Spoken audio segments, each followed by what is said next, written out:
right, back here on 757 Saturday Sports Talk. Like, share, and subscribe to Cova Sports TV. We have a special guest with us, Ed. He's one of the very best in the country when it comes to covering all kinds of sports, whether it be tennis, golf, the Olympics, which he just got back from, as he was there covering that for the Washington Post. And he does college football, too. He is the one and only guy who cut his teeth here in the 757 from his days at the Suffolk News Herald and Suffolk Sun of the Virginia Pilot, the one and only Chuck Culpepper. Chuck, good to see you. You've been a world traveler more than my colleague Ed Young, who's gone up and down the East Coast this summer. You've been in different countries. You've gone to weddings. You've covered the Olympics, and you probably don't get much sleep these days.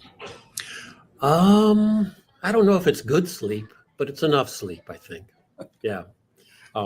I've been wandering around all summer, and I'm at JFK Airport right now, and I'm getting ready to go to Las Vegas for the USC LSU on Sunday. Not bad. Not bad. I want to ask you about that. You see my co-host is wearing Notre Dame, so he's going to ask you about the Fighting Irish, I'm sure, and their former coach, Brian Kelly, who leads the Tigers against the now Caleb Williams-less Trojans, coached by Lincoln Riley, in a very fascinating matchup on Sunday. But I want to go to the Olympics. You were there.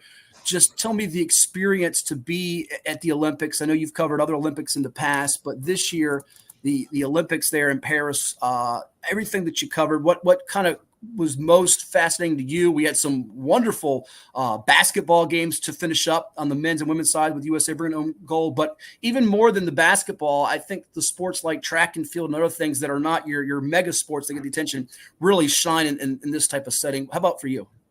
I think maybe the most interesting thing about it is that they took the most beautiful city in the world. We could argue about that, but that's what I say. But and they mingled the Olympics with that city. In other words, there wasn't a complex outside of town where most things occurred. There were things that occurred outside of town, but the heart of it was right in there with their famous buildings and monuments and architecture and mingled right there with it. And I think that had an effect on both television and in-person viewers that was very powerful. I think it brought back to light one of the oldest elements of human life is that we all like to observe beauty. We like to look at beauty, and there you were watching these sporting events with backdrop being, Invalides, Napoleon's tomb, or the Grand Palais or the Eiffel Tower.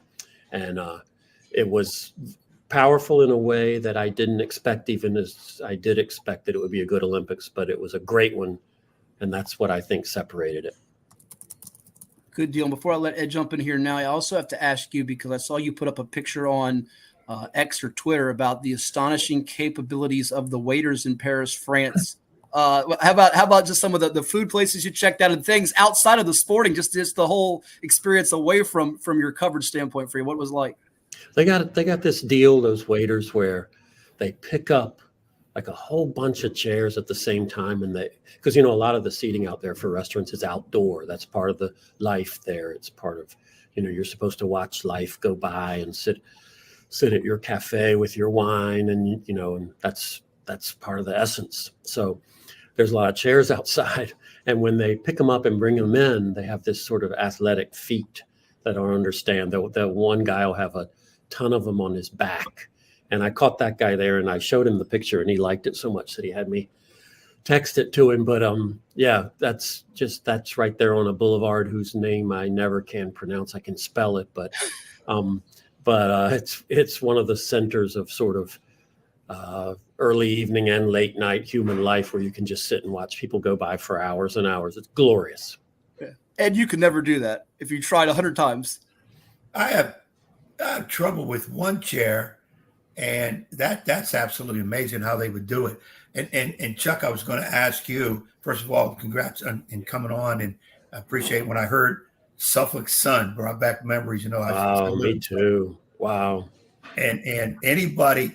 And to start at the Suffolk Sun, Suffolk News Herald, and now look what Chuck is doing is amazing. And your work is fantastic, Chuck. Thank you so much. When you out there in France for the Olympics, a couple of things.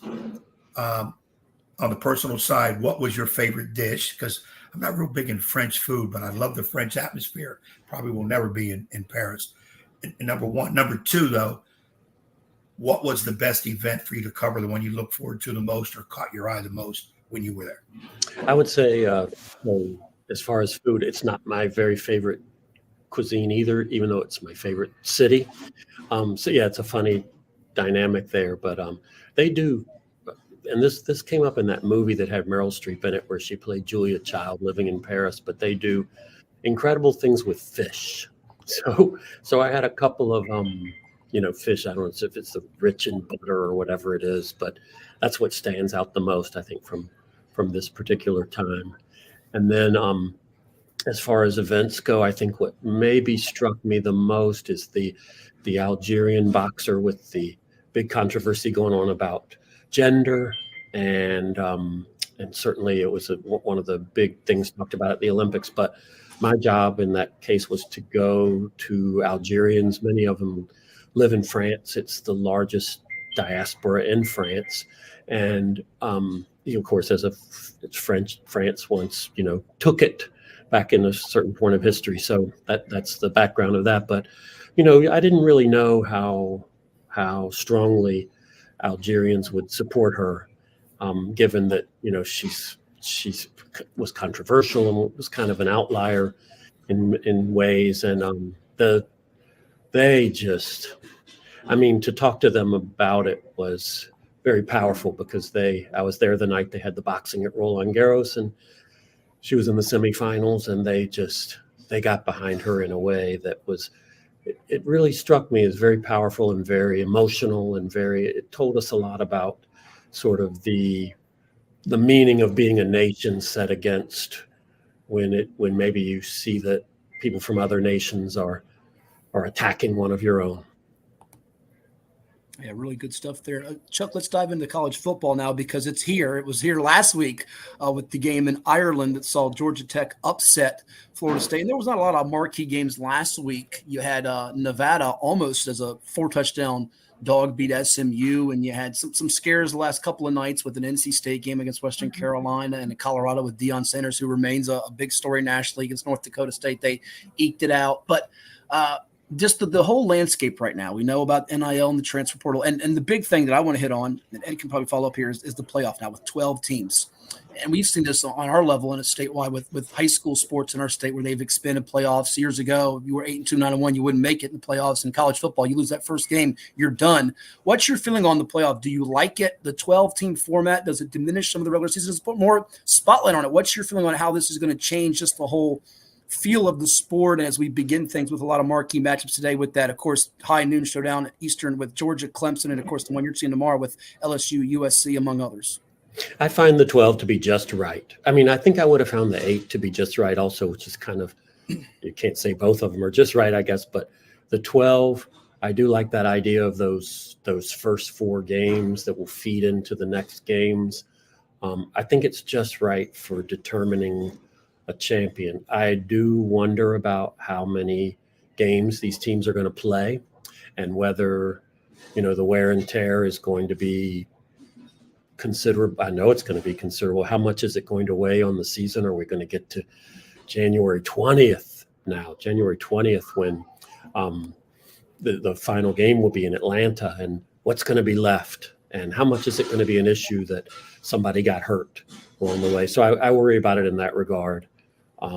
While at the same time thinking, that is, as far as determining you remember when we used to vote on who would be champion for years and decades. We used to vote, and this, people always thought, well, the game's being ruined for this and that reason, because it's not the same as it used to be. Well, it used to be that people would vote. And I was just thinking with Notre Dame playing Texas A&M, that back in 93, 94, when they had that controversial vote at the end, Notre Dame or Florida State, and Notre Dame was playing Texas A&M in the Cotton Bowl at that time. And so this matchup for tonight brought me sort of back to that memory of how things were when Notre Dame had just beaten Florida State like a couple weeks before in this monster game that we had. And then, Notre Dame lost to Boston College right after that. So we docked the voters docked them and gave Florida State the national championship that year. Now with this playoff, I think we lose sight of the fact that we don't have that junk anymore. And we had that junk for decades and decades. So I think it's moved in the right direction. 4 was better than a vote. And 4 was better than 2, which is what we used to have, one BCS title game. And then before that, a vote. And now 12, I think, is better than 4, although I worry about the wear and tear. And Ed, you're happy because it means your Irish can lose 3 or 4 games and still be alive. We're not losing 4 games. A game or two. I'm a little nervous about tonight, Chuck. Let's start right there. Notre Dame, a lot of hype going into Texas, College Station with Texas A&M, who's not getting a whole lot of hype. Right. I feel, and I think on my picks, I took A&M in the points. Am I crazy, or am I trying to wish the Irish to win it? Oh, you mean by taking A&M in the points? By taking A&M, right? You can. It's like I know this feeling where you can win either way, right? Exactly. Yeah. Which is what I've been known to do. He's on to you, Ed. He's figured you out real quickly. Yeah. It takes long. But Chuck has done it too. See, I can tell Chuck has done it too with his. I've done it too. I've done it. Yeah. I don't bet, but I've done it in predicting. Predicting things. Yeah, you'll feel better, even though if you. But I do think, boy, this is interesting, isn't it? With this is where the transfer portal actually brings some interesting things to the sport, where you have this quarterback from Duke on one side who's transferred to Notre Dame, and this coach from Duke on the other side who's moved to Texas A&M. And what I think about in those circumstances is how closely I always would love to be in the film rooms. I'd love to see like what little tiny traits they're noticing in people that might help them make strategy.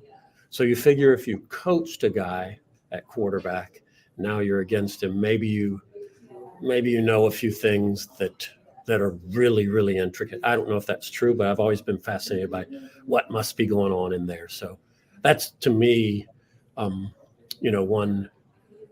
reason that this game is quite compelling. And, Notre Dame in that secondary is fantastic. So I think Notre Dame also with its veteran presence, good experience there to handle that crowd at Texas A&M I think they're going to be able to do that.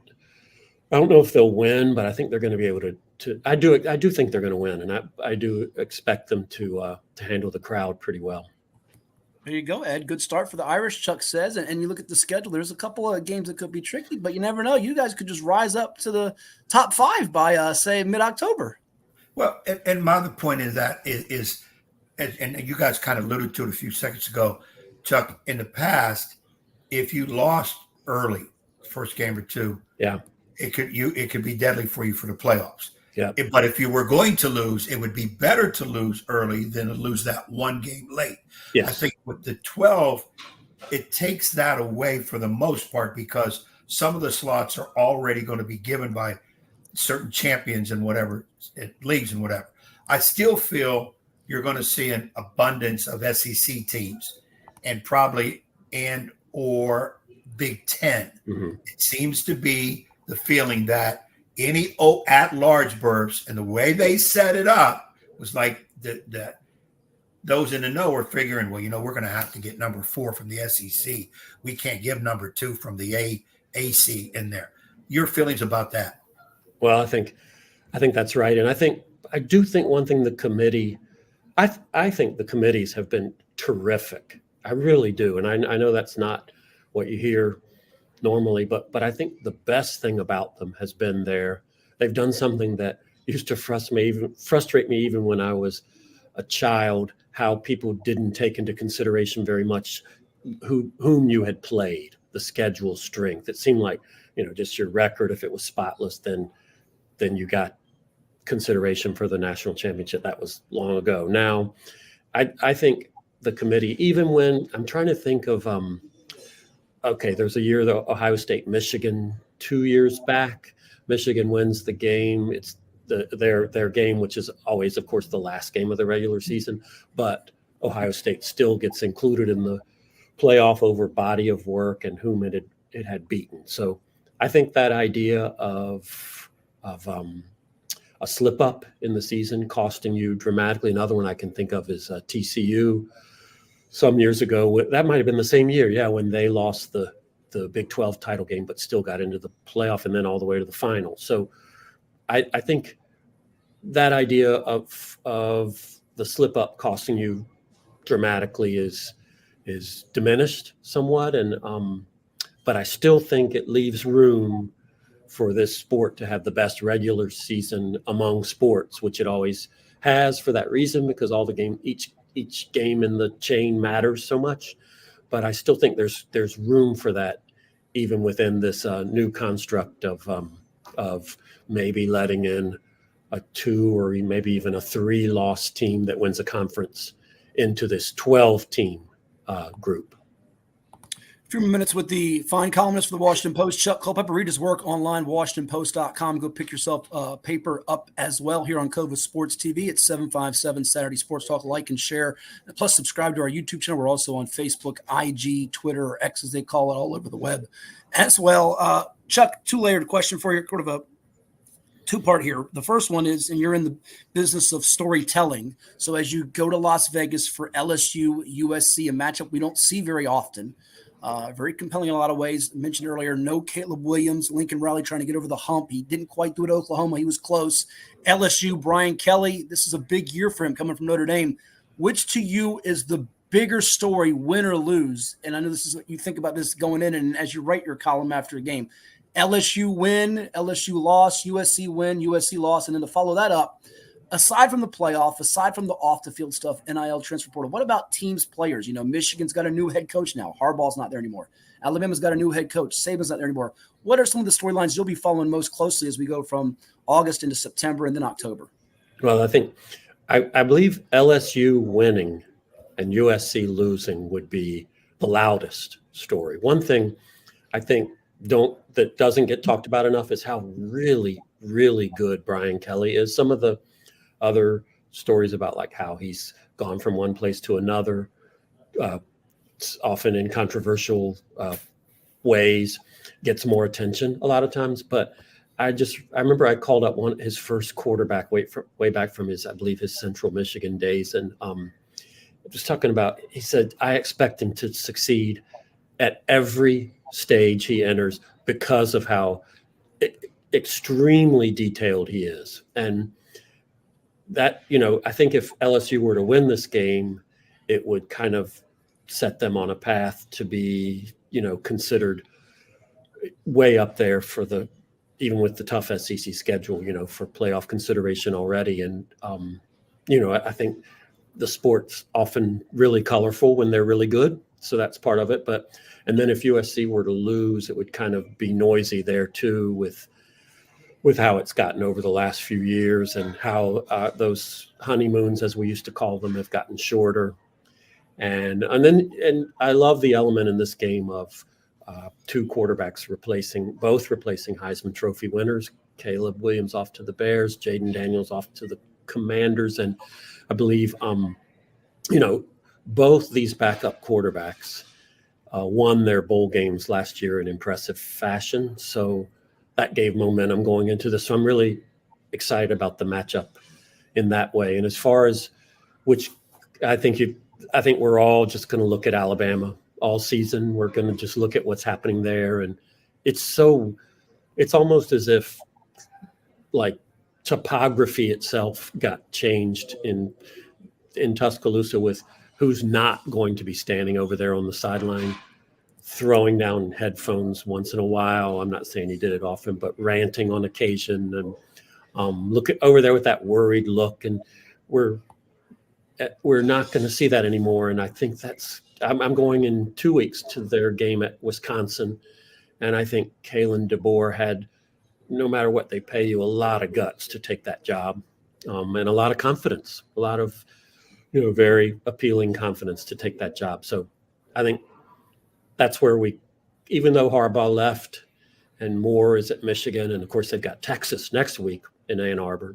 That's another early season colossus. But I think we're all going to be looking even more so at Alabama during the season to see what happens there. Yeah, I'll miss Nick Saban on the sidelines. I know he's doing TV Yep. work now for ESPN, but throwing headsets and going crazy and snapping at reporters. It's kind of like my co-host here, Ed Young, who was a high school basketball coach for 30, 40 years, and he won 500 games, but he used to snap at referees and throw things at reporters like me, and now he's not coaching anymore. So I'm worried, Chuck. I'm very, very worried. Ed? They always look out of place when they're not coaching anymore. They do. Yeah, they start wearing Notre Dame jerseys, and they're all over the place. Yeah. But Chuck, I make the point, though, I'm just retired as a teacher, but not a coach, and I'm just a free agent waiting for the right deal. That's where that is. And the only thing I would ever throw at anybody would be at that guy as much as possible, because he can get under your skin. I would not do it to the kiddies because it's high school. Right. And sometimes I have to let the referee know they're not on their game. Right. But he did coach at Quinnipiac as an assistant, Chuck. I'll have to tell you when we have more time. And well, actually, you get ready for your flight. You have time real quick to tell the Jim Calhoun story when you went up against him at UConn, Chuck, before you finish up with your last question. Oh, wow. Well, go ahead. I was assistant at Quinnipiac, Northeast Conference Division I. We're playing UConn at the Hartford Civic Center, jam-packed, probably, 12,000 people. It was every seat taken. We're winning. Little Quinnipiac, because our head coach was tremendous in scouting. We knew everything about our opponents. And we usually had an early lead when we'd play a Boston College, UConn, St. John, Syracuse. We'd have an early lead, and then the floodgates would open. We had an early lead on UConn. Jim Calhoun gets up. I think it was 6-0. Walks onto the floor. Tells the referee, give me a bleep, bleep, bleep timeout. Our guy had the ball, had to go around Calhoun. So we figured T. So our head coach is going ballistic because the referee blows a whistle and he says, timeout UConn. And our head coach loses it. And the referee says, technical. We thought, okay, he's going to give it to him. He gave it to our guy, our head coach, who lost it. We had to tackle him because we thought he was going to get thrown out. They proceeded to go on a 25-2 run. I think they had 4 guys that were pros. 2 of them were like first 5 picks. And I was sitting there to the assistant. I said, well, what the heck did Joe think was going to happen? We're not beating UConn at the Hartford Civic Center in front of all this. And he went in the locker room at the end of the game, destroyed the locker room because he was so mad at what happened. But you figure we were that guaranteed game. Remember, we get money, they get a guaranteed win. Yeah. That tells you whose state it was, right? Yeah, I mean, he was on the floor, and he should have had a tee. And I think he wanted one to kind of get fired up, but they didn't give it to him, and it was ridiculous. But I figured, okay, that's one of the masters at work. No wonder he gets what he can get. So we have that on there. Well, Chuck, when the thing I wanted to see too with college football, and you mentioned about with the 12-team playoff now, we take away people voting for number 1. We take away, and I kind of think 12 is good too because we get hype on top 10 lists. So 12 could be good. Now 13, 14, 15 are always going to complain, just like number 65, 66, 67 in basketball. Yeah. It's always going to happen. I think if you put every team in, somebody would still complain. Yeah. But I do think this is a way we can get it. It's going to be on terms, I think, how the matchups are going to happen. There's no reseeding. I think that's where the next controversy, complaints, screaming will come in terms of the matchups. Because nobody's really talking about that now, because I don't even know if it's all figured out. Was it going to be this champion against this champion or whatever? But that's where I think the next problem is going to come from. And, screaming is a big industry. You can't stop the screaming. I try to tell this guy that. When I'm screaming at him, he's in the pool scaring the kiddies and the ladies. Why are you screaming at me? Because you're going to get arrested or should get arrested. Well, Chuck, always a pleasure having you on the program. We look forward to getting you on in the future. And again, if anybody has any questions in the future for Chuck Culpepper, you can always send it to us and we will pass it along to him, be it on the sport of college football or anything that he does. A lot of great column work on the tennis, the golf, the tennis. I mean, no Djokovic, no Alcaraz in the U.S. Open now, both getting knocked out. Pretty interesting. And some other sports that he covers for the Washington Post. Go pick up a copy and read his work. Always a pleasure. Enjoy the time in Las Vegas. Safe travels, and I will talk to you down the road. Thank you so much. Thank you. Hey, Chuck, when you get a chance, when you cover Notre Dame, See if you can get me a jersey when You nobody's got looking. one. You don't need another one. It's a hockey jersey. I want a football. I want a football. Yeah. Well, All right. you If better keep anybody those can things- do it, Chuck has that way about him, and they're not going to miss it. They got a million of them. And they got more money than Jesus. Yeah, so you want him to he get doesn't- arrested and steal it. He wants to get you in trouble, Chuck. This is what I deal with. Yeah. No, I don't want to get Chuck in trouble. Yeah. All right. Hey, Chuck, have a good one. Thank you so much. Have a Thanks, great Chuck. weekend. Thank you so much. So one and only Chuck Culpepper, such a fine columnist. And did he drop on us? Did he drop a topography? That is a great